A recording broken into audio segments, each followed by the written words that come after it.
Welcome to Ball State Today. The Ku Klux Klan has a long history in Indiana, one that goes back to the 1920s, filled with violence and racial hatred. Dr. Kenneth Jackson, professor of history and urban planning at Columbia University, talks with us about the old and new Klan. Also on today's program, a pleasant music interlude with the Ball State University Marimba Ensemble. And we have an interview with a Ball State professor who talks with us about an exchange program with the Federal University of Santa Maria, Brazil. Dr. Kenneth Jackson, professor of history and urban planning, Columbia University, who has written one of the definitive books about the Ku Klux Klan in America, talks with us about the Klan and its power in America. Talk to you about the Ku Klux Klan, of which you're some authority. You've done a study on the Klan. I understand you did a study on the Klan in Indiana, where it was very strong in the 20s. Was this the strongest point for the Klan? Well, most estimates would say, Jim, that Indiana was the centerpiece of the Ku Klux Klan in the 1920s. The 1920s was the period of greatest Klan strength in American history. So of all the members, of all the people who've been members of the Ku Klux Klan, probably Indiana has had more than any other state. And this was especially true between about 1920 and 1924.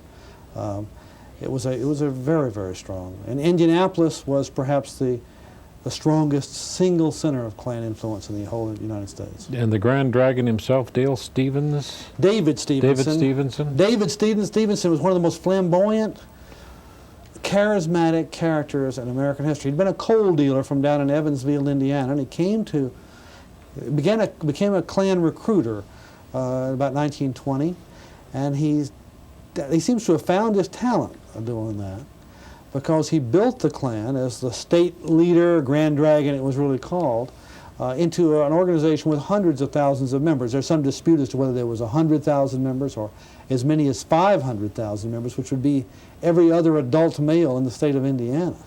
But there is no dispute among scholars or historians at all that Indiana was this strong.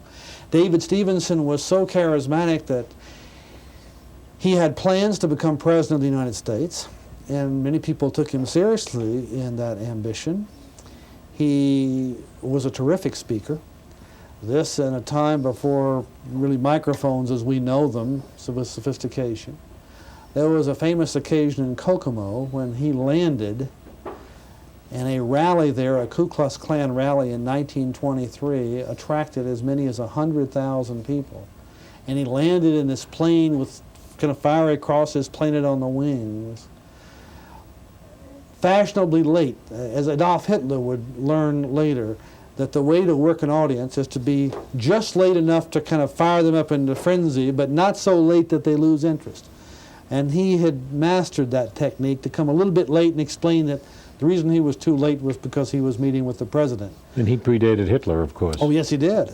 But terrific speaker, very charismatic man, a man who allegedly would decide who would be the governor of Indiana or the mayor of Indianapolis, a man who allegedly could throw the Klan vote in one direction or another.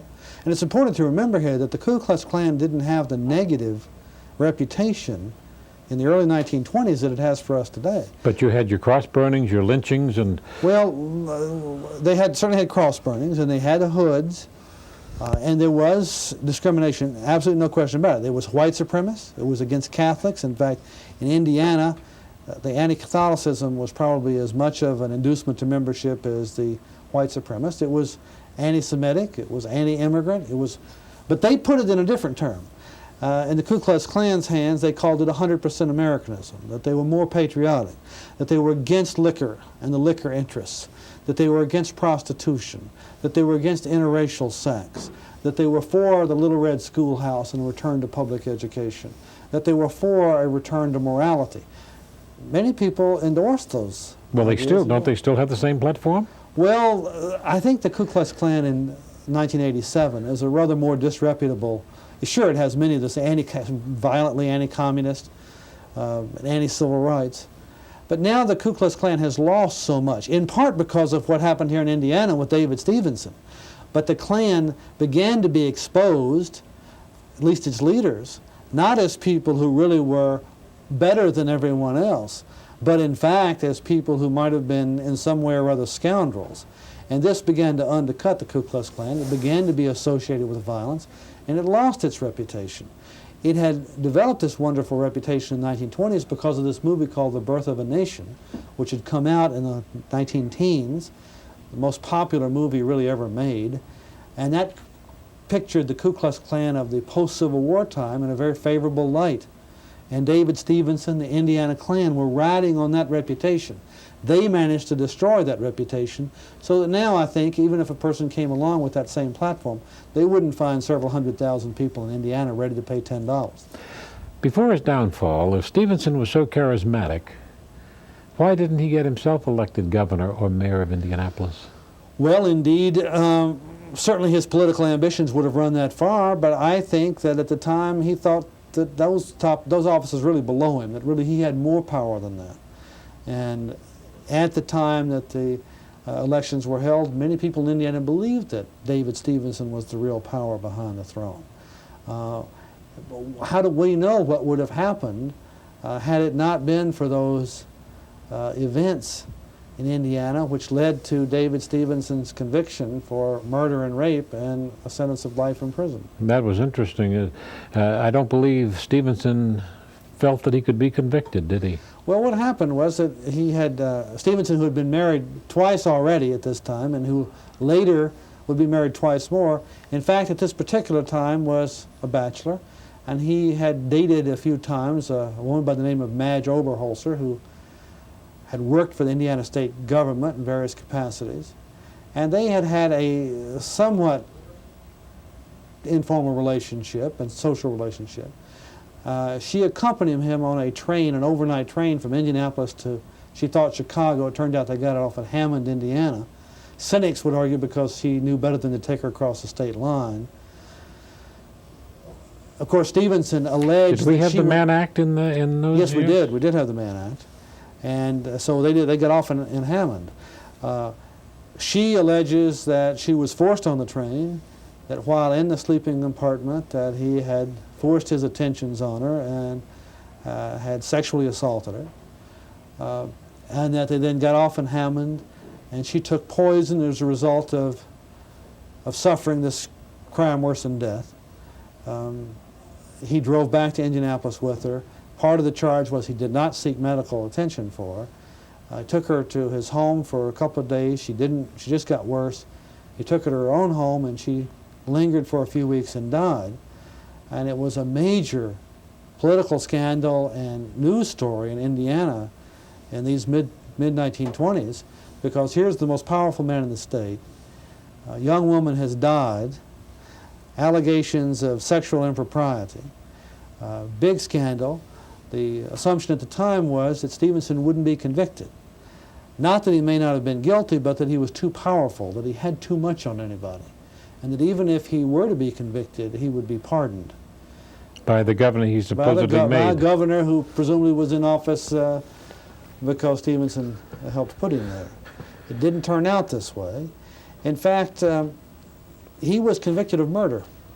And his defense, of course, was that he didn't buy the poison for her.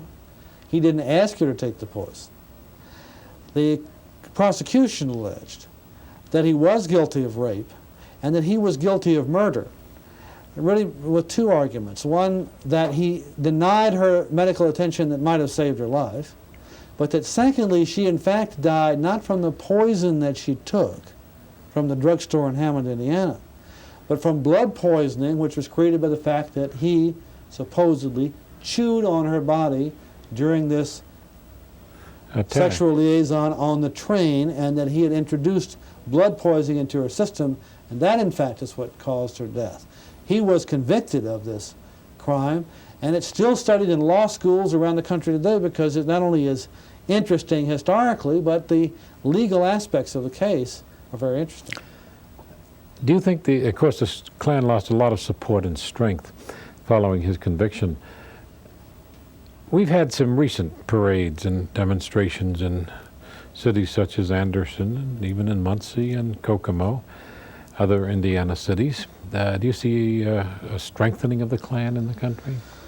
Well, I see at times a strengthening of the attitude that the Klan represented the Klan mentality, as it were, a tendency to blame economic misfortunes, and in Muncie and in other places there are hard times often, and it's hard on many people, and it's always a little more palatable if you can blame it on the Catholics or the Jews or the Communists or the Japs or some other group.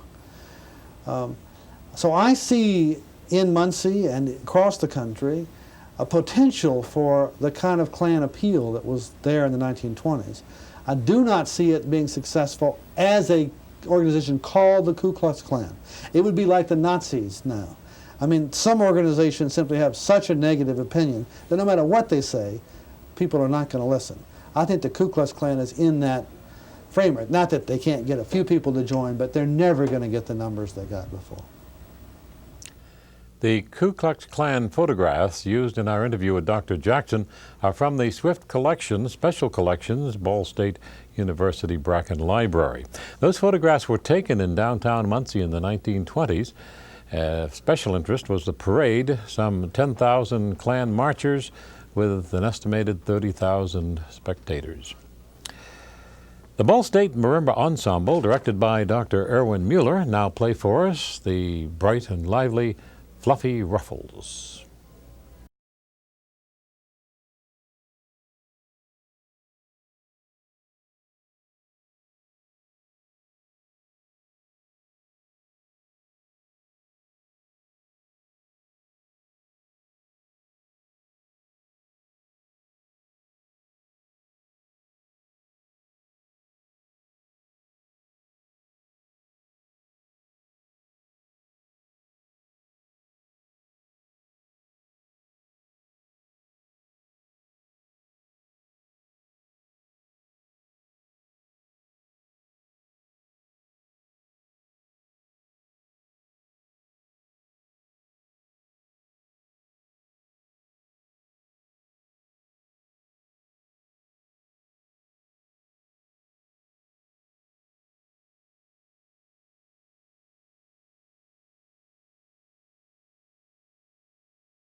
A very pleasant interlude played by one of our favorite groups, the Ball State Marimba Ensemble under the direction of Dr. Erwin Mueller.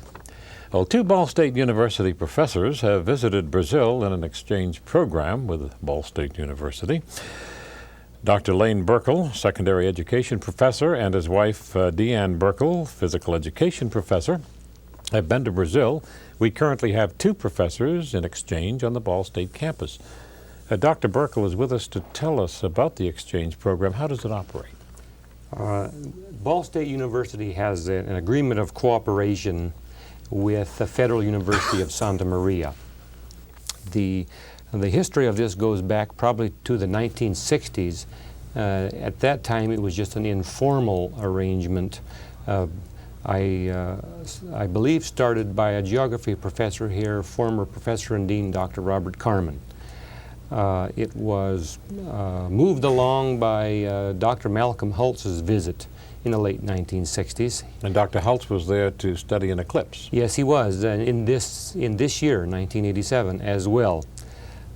Several years ago, that agreement was formalized between the two universities in a simple agreement of cooperation.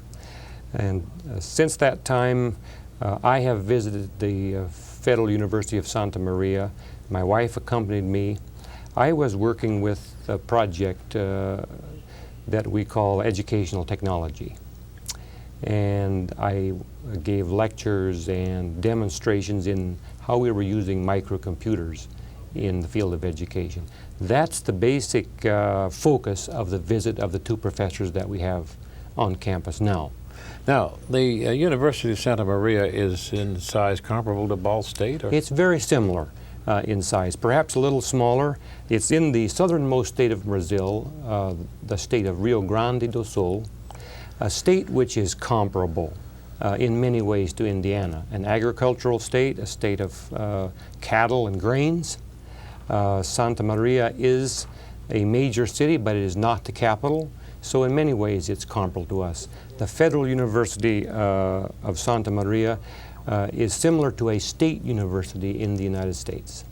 Now, Portuguese is the language of Brazil. That's right. Official language. The two visitors to Ball State, presently on campus, speak limited English. We wanted them on the program, but they didn't feel their English was adequate for an interview. Do you have to speak fluent Portuguese to get your ideas across when you're an exchange professor in Brazil? It always helps to know the language of the other country. In many cases, however, the persons know some English. The reading of English is widely known, more so than spoken English. There are always interpreters available to help you. It helps to know the language of the country. I speak the language of the country, and this helped me a lot. My wife does not. This did not seem to hinder her in any way in her presentations in the area of physical education and health and exercise for the elderly. How does an exchange program such as this help you professionally and help the students in Brazil and at Ball State? I think in several ways it helps us. The first thing that comes to mind is the exchange of ideas that goes on, the exchange of, in this case, the ideas in the area of technology. We both can learn from one another.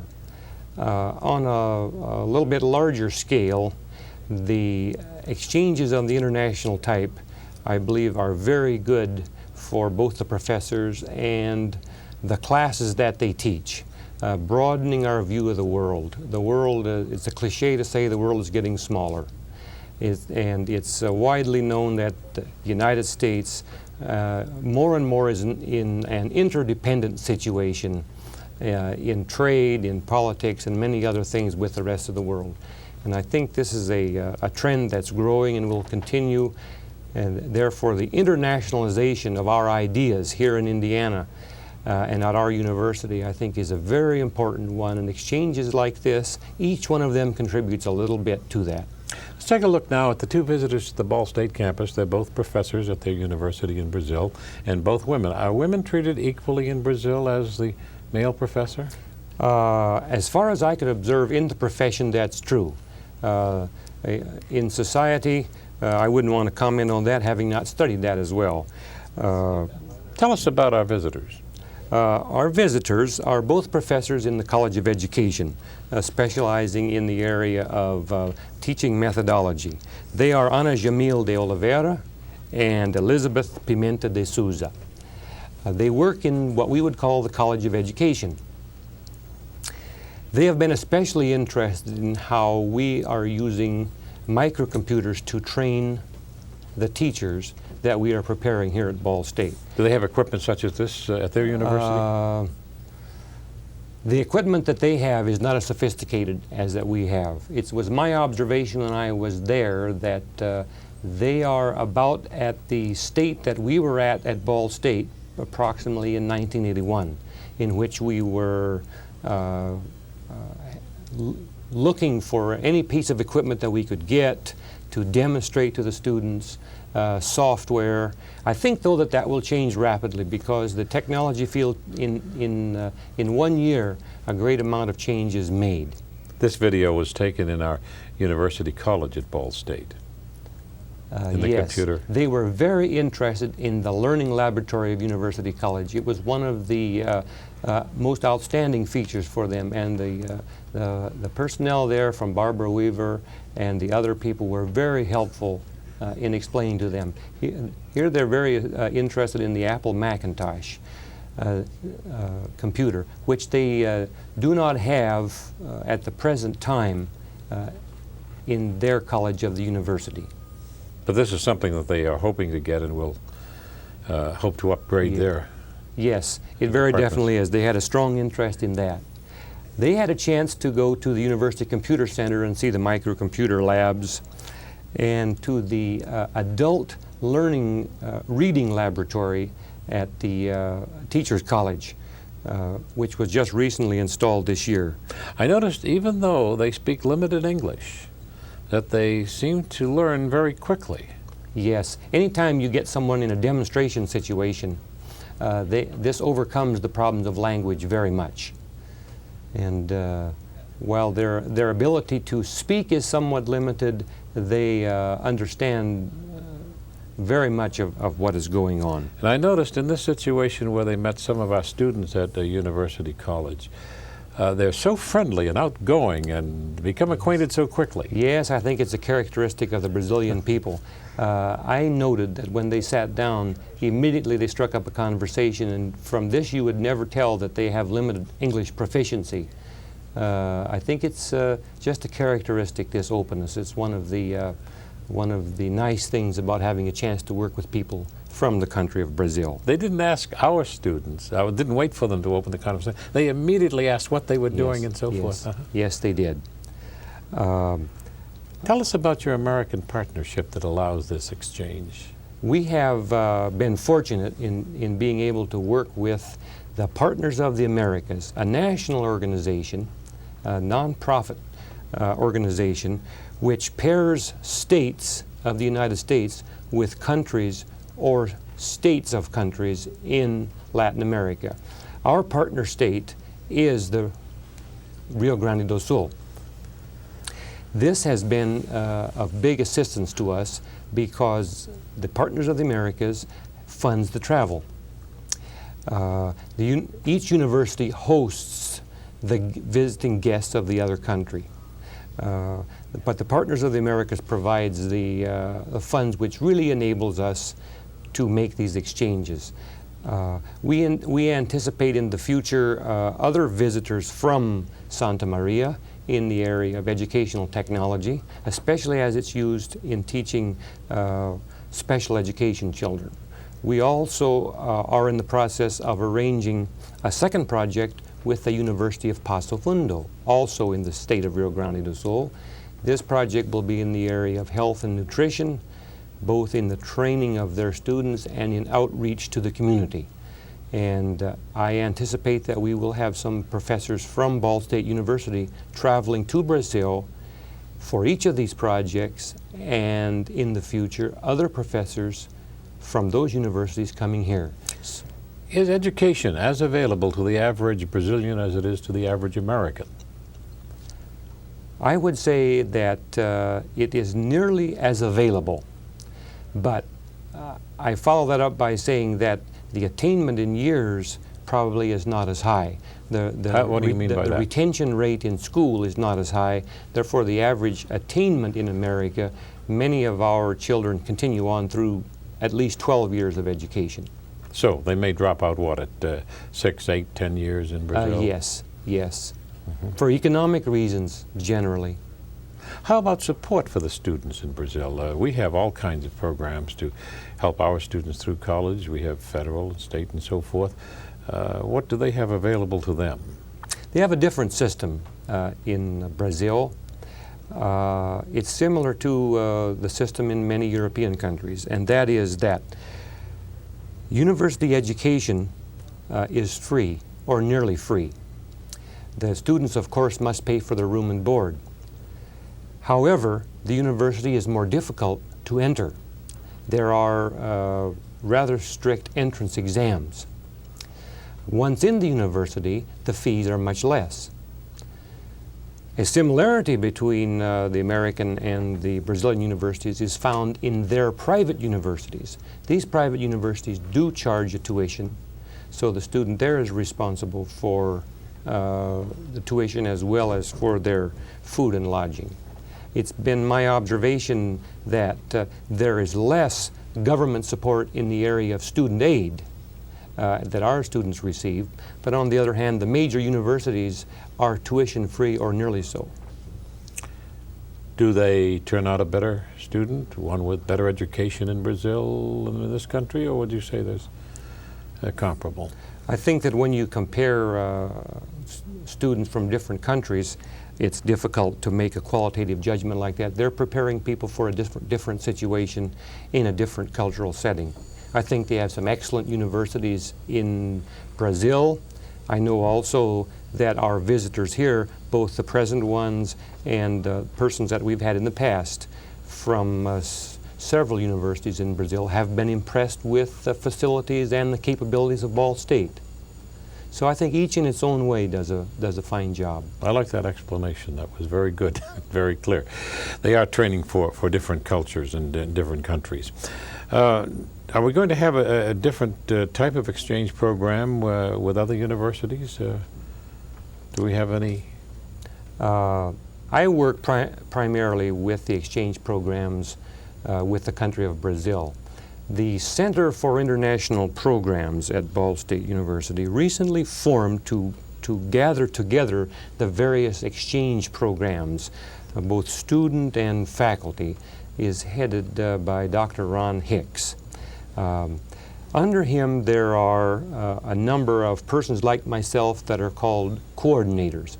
This is a voluntary job that we do for the love of the job and the experience. And your area of expertise is with the Brazilian University? That's correct. There are two coordinators for the country of Brazil, Dr. Malcolm Holtz and myself. Good. Thank you very much, Dr. Birkel. We appreciate your explaining the program to us, and we certainly wish the visitors to Ball State well, and you enjoy your next trip to Brazil. Thank you very much. It's been a pleasure to be here. Thank you. Thank you, and have a good day.